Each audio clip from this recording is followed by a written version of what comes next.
आज का हमारा टॉपिक है ग्रैमी पुरस्कार 2022। ठीक है, तो ग्रैमी पुरस्कार से पेपर में क्वेश्चन पूछ लिए जाते हैं, इसलिए हमारे एग्जाम के लिए यह टॉपिक इंपॉर्टेंट हो जाता है और साथ में आपको इस क्लास का पीडीएफ भी प्रोवाइड किया जाएगा। तो करते हैं टॉपिक को शुरू। ग्रैमी पुरस्कार 2022। तो सबसे पहले बात करते हैं ग्रैमी पुरस्कार की। अगर आपसे पूछ रहा है कि ग्रैमी पुरस्कार की शुरुआत कब की गई थी, तो आपको याद रखना है 4 मई 1959 को ग्रैमी पुरस्कार की शुरुआत की गई थी। और यह डेट सीधे एसएससी के द्वारा पेपर में पूछी गई थी कि ग्रैमी पुरस्कार कब दिया गया था पहला। तो आपको याद है ना, 4 मई 1959 को पहला ग्रैमी पुरस्कार दिया गया था। ठीक है, अगर आपसे पूछ जाए कि ग्रैमी पुरस्कार किस क्षेत्र में दिया जाता है, तो आपको याद रखना है ग्रैमी पुरस्कार जो है ये संगीत के क्षेत्र में दिया जाता है। ठीक है, और यह कहाँ पर दिया जाता है, तो आपको यह भी याद रखना है यह यूएसए में दिया जाता है। अगर बात करते हैं कि फर्स्ट भारतीय कौन है जिसे ग्रैमी पुरस्कार दिया गया था, तो आपको याद रखना फर्स्ट भारतीय कौन है, फर्स्ट भारतीय जिसे ग्रैमी पुरस्कार दिया गया, तो आपको याद रखना रविशंकर। ठीक है, रविशंकर जो है जिन्हें फर्स्ट ग्रैमी पुरस्कार दिया गया था। अब बात करते हैं कि 2022 में जो ग्रैमी पुरस्कार हुए कौन से नंबर का संस्करण, तो आपको याद रखना 64वें नंबर का संस्करण है। ठीक है जी, अगर आपसे इसी में क्वेश्चन पूछा जाए, भाई जो क्वेश्चन इंपॉर्टेंट है उन्हीं क्वेश्चनों को हम आपके साथ इनमें से लेकर के आए हैं, बस इससे बाहर आपका ग्रैमी पुरस्कार से क्वेश्चन नहीं पूछा जाएगा।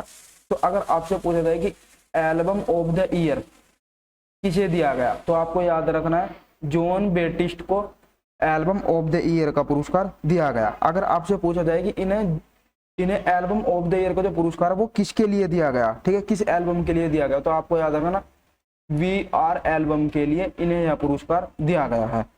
नेक्स्ट क्वेश्चन है रिकॉर्ड ऑफ द ईयर। तो रिकॉर्ड ऑफ द ईयर का पुरस्कार किसे दिया गया है, तो सिल्क सोनी को रिकॉर्ड ऑफ द ईयर का पुरस्कार दिया गया है। अगर आपसे यह पूछा जाए कि इन्हें रिकॉर्ड ऑफ द ईयर का जो पुरस्कार है किस एल्बम के लिए दिया गया, तो आपको याद रखना है लीव द डोर ओपन के लिए दिया गया। किसके लिए, लीव द डोर ओपन के लिए इन्हें यह पुरस्कार दिया गया है।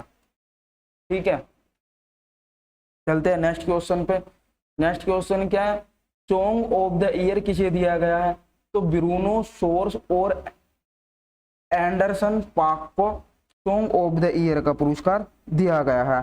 और इन्हें भी यह पुरस्कार लीव द डोर ओपन के लिए ही दिया गया है। किसके लिए दिया गया, तो लीव द डोर ओपन के लिए ही इन्हें यह पुरस्कार दिया गया है।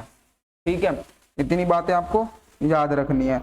अब चलते हैं नेक्स्ट क्वेश्चन पे।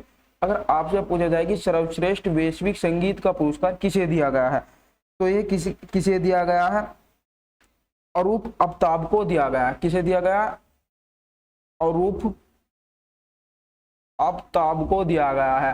और किस संगीत के लिए दिया गया है, तो मोहब्बत गीत संगीत के लिए इन्हें यह पुरस्कार दिया गया है। ठीक है, अब नेक्स्ट क्वेश्चन है मोस्ट इंपोर्टेंट है, बेस्ट चिल्ड्रन म्यूजिक एल्बम का पुरस्कार किसे दिया गया है, तो बेस्ट चिल्ड्रन म्यूजिक एल्बम का पुरस्कार फाल्गुनी साहा को दिया गया है। यह हमारे लिए क्यों इंपॉर्टेंट हो जाता है, क्योंकि जैसे ही इन्हें यह पुरस्कार दिया गया तो जो हमारे प्रधानमंत्री नरेंद्र मोदी, तो इन्होंने क्या किया, इस पर ट्वीट किया, इन्हें बधाई दी। ठीक है, तो ग्रैमी पुरस्कार से इससे ज्यादा आपसे क्वेश्चन नहीं पूछे जा सकते, इससे बाहर कोई क्वेश्चन नहीं पूछा जाएगा। तो आपको इतनी ही जानकारी याद रखनी है। अगर आपको हमारी वीडियो अच्छी लगी तो वीडियो को लाइक करना, अगर वीडियो को आपने अभी तक शेयर नहीं किया तो शेयर करना, चैनल सब्सक्राइब नहीं किया तो चैनल को सब्सक्राइब करना। ठीक है फ्रेंड, और इस क्लास की पीडीएफ के लिए आपको डिस्क्रिप्शन में लिंक मिल जाएगी, वहां से आप इस क्लास के पीडीएफ को डाउनलोड कर सकते हैं, या फिर आप हमारे टेलीग्राम चैनल को भी ज्वाइन कर सकते हैं, क्विक स्टडी -2। वहां पर भी आपको इस क्लास की पीडीएफ प्रोवाइड करा दी जाएगी। तो मिलते हैं नेक्स्ट वीडियो में।